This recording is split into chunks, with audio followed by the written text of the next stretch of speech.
Hello my beautiful people, কেমন আছেন? Alright then, this vlog is for particular people. আমি আগে ডিসক্লেমারটা দিয়ে নেই। যারা হাউসওয়াইফ, যাদের চাকরি করবার কোনো সুযোগ নেই, বাইরে যেয়ে কাজ করবার কোনো সুযোগ নেই, নতুন করে জীবনে কোনো বিজনেস করবার কোনো সুযোগ নেই, কিন্তু ঘরে বসে একটা ফোনের সাহায্যে কিছু পকেট মানি আর্ন করতে চান, কিংবা স্টুডেন্ট আপনি হয়তোবা পড়াশোনার পাশাপাশি আপনি চাচ্ছেন আপনার পেজটাকে একটু এগিয়ে নিয়ে যেতে, যদি এটার থ্রুতে কিছু পকেট মানি আর্ন হয়, আপনাদের জন্য পার্টিকুলারলি এই ব্লগটা। সো অনেকেই আমার কাছে জানতে চেয়েছেন মিউজিক নিয়ে। আমার একজন ফলোয়ার নাম হচ্ছে পুতুল আক্তার। পুতুল আক্তার অনেকগুলো কমেন্ট করেছে, যেগুলো আপনাদের অনেকের কমেন্টের সাথে মিলে যায়। তো আমি বলেছিলাম যে আমি আপনাদের সবার কমেন্ট থেকে ইস্যুগুলোকে পিক করব, নোট করব এবং সেগুলোর একটা একটা করে অ্যান্সার দেবো। সো আজকে আমি পুতুল আক্তারের কমেন্টটা নিচ্ছি। পুতুল আক্তার জানতে চেয়েছে যে কপিরাইট ফ্রি মিউজিক কি করে অ্যাড করা যায়।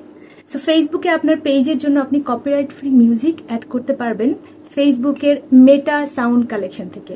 সেটা আমি আপনাকে এখন হাতে কলমে দেখিয়ে দিচ্ছি। So without any further delay, let's start. আপনি আপনার ফোনে গুগল কিংবা ক্রোম থেকে লিখবেন মেটা সাউন্ড কালেকশন কিংবা sound collection.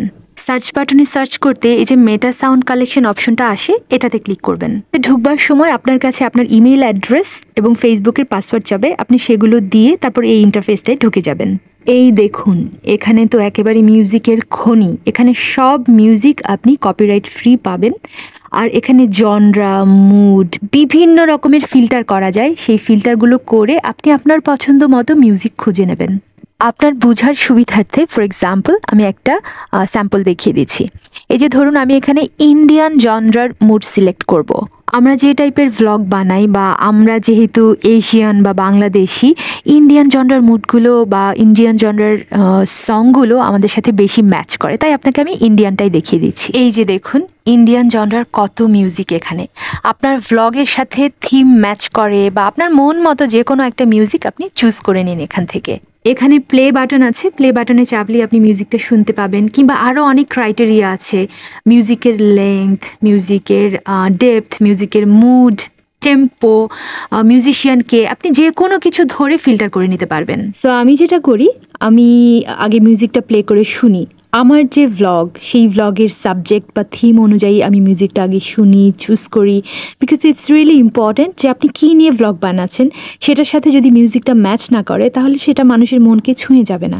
So this is really important. মিউজিকটা শুনবার পর এই যে এখানে তীর চিহ্নটা দেখছেন, এইটাতে চাপলেই আপনার মিউজিকটা আপনার ফোনে ডাউনলোড হয়ে যাবে। এখানে চাপবার পর আপনার মিউজিকটা ডাউনলোড হয়ে আপনার ফোনের স্টোরেজে চলে যাবে। এই যে দেখুন, বলছে ফাইল ডাউনলোডেড, তার মানে এটা অলরেডি ডাউনলোড হয়ে গেছে আপনার ফোনে।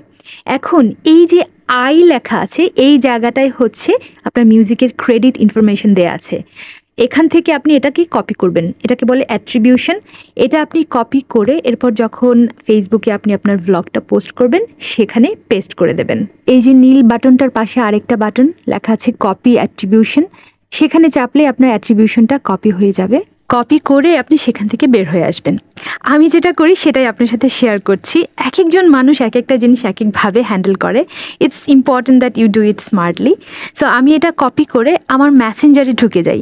আমার মেসেঞ্জারে আমি আমার ইনবক্সেই সেটাকে কপি পেস্ট করে রেখে দিই, যাতে করে পরবর্তীতে এই মিউজিকটা যদি আমি আবার ইউজ করি, এখান থেকেই যেন আমি কপি করে নিতে পারি, আমার যেন আর মেটা সাউন্ড কালেকশনে ঢুকতে না হয়। আমি সাধারণত যেটা করি যে কয়েকটা মিউজিক আমি ডাউনলোড করে রাখি যেগুলো আমার পছন্দের, এবং সেই মিউজিকগুলোই আমি হয়তো বা ঘুরে ফিরে ব্যবহার করি। তাই সেগুলোর অ্যাট্রিবিউশনগুলো আমি মেসেঞ্জারে রেখে দিই এবং সুবিধা মতো জাস্ট এখান থেকে কপি করে পেস্ট করে নিই। সো আপনি যে মিউজিকটা ডাউনলোড করেছেন মেটা সাউন্ড কালেকশন থেকে, সেটা আপনার এই যে মিউজিকের ইনবক্সে এসে রয়ে গেছে।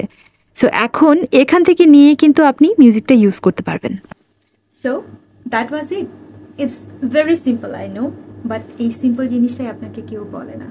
এই সিম্পল জিনিসটা আমি চেষ্টা করেছি সবচেয়ে সিম্পল ওয়েতে আপনাকে বোঝাতে। আসলে একই নোট আমরা সবাই হয়তো বা একজন টিচারের কাছ থেকে পড়ি, বাট এক একজনের রেজাল্ট এক এক রকম হয়। কারণ কেন বলুন তো? কারণ সেই যে টিচারের কাছ থেকে নোটটা আমি নিয়েছি, সেই নোটটা আমি নিজের ভেতরে কিভাবে আত্মস্থ করেছি এবং পরীক্ষার খাতায় কিভাবে লিখেছি সেটার উপর ডিপেন্ড করবে আমি মার্কটা কেমন পেয়েছি। So it's really different. এক একজন মানুষ এক একটা কাজ এক একভাবে করে, কিন্তু সেই এক এক রকমের কাজের উপরেই ডিপেন্ড করে সেই মানুষটার এক এক রকমের সফলতা। তো আমার কাছে মনে হয়েছে যত সহজ করে আমি আপনাকে বুঝিয়ে দেব, তত সহজ করে আপনি বুঝবেন এবং সেটা আপনি আপনার কাজে লাগাতে পারবেন। এবং এরপরে আমি আপনাকে দেখিয়ে দেব কিভাবে এডিটিং অ্যাপ দিয়ে ভিডিওগুলো এডিট করতে হয়, মিউজিক লাগাতে হয়, কিভাবে নয়েজ রিডিউস করতে হয়, এরকম আরও অনেক ছোট ছোট ইউজফুল এবং সিক্রেট টিপস আমি আপনার সাথে শেয়ার করব পরবর্তী ব্লগে। সো চ্যানেলটা যদি এখনো সাবস্ক্রাইব করে না থাকেন তাহলে চ্যানেলটা সাবস্ক্রাইব করে নিন, যাতে করে এই সুন্দর ইউজফুল সিক্রেট টিপসগুলো দিয়ে আপনি আপনার ব্লগটাকে সুন্দর করে ফেলতে পারেন এবং সেখান থেকে আপনি কিছু পকেট মানি আর্ন করতে পারেন।